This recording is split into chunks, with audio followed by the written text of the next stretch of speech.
Lep pozdrav, moje ime je Miran Peterman. Ravno danes sem dobil en mail od moje stranke, s katero so se pogovarjala o določeni akciji, ki bi jo morala narediti o določenem projektu. In piše mi, razmišljam o tem, ne morem se odločiti, bla bla bla in tako naprej. Glejte, v čem je razlika med uspešnimi in neuspešnimi ljudmi? Neuspešni ljudje razmišljajo o projektu, razmišljajo o določenem novem poslu in želijo vnaprej vedeti, kakšen bo rezultat.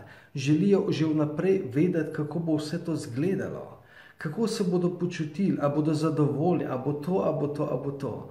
V glavnem, ogromno nekega kompliciranja, ogromno nekega razmišljanja, obotavljanja in tako naprej.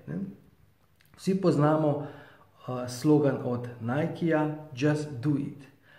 Uspešni ljudje dobijo idejo in grejo v akcijo. Seveda prej pogledajo, nikoli se ne lotevajo nekih stvari, pri katerih je možna velika izguba in nekje, da skačejo resnično z glavo skozi zid.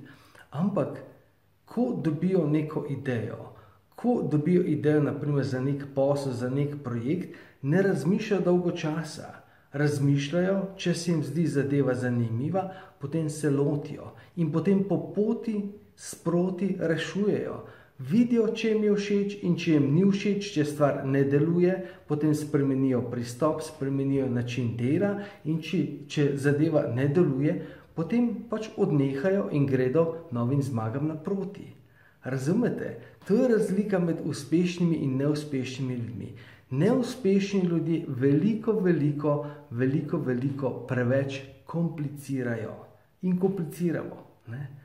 Neuspešni ljudje gredo v akcijo, se odločijo in rešujejo stvari po poti.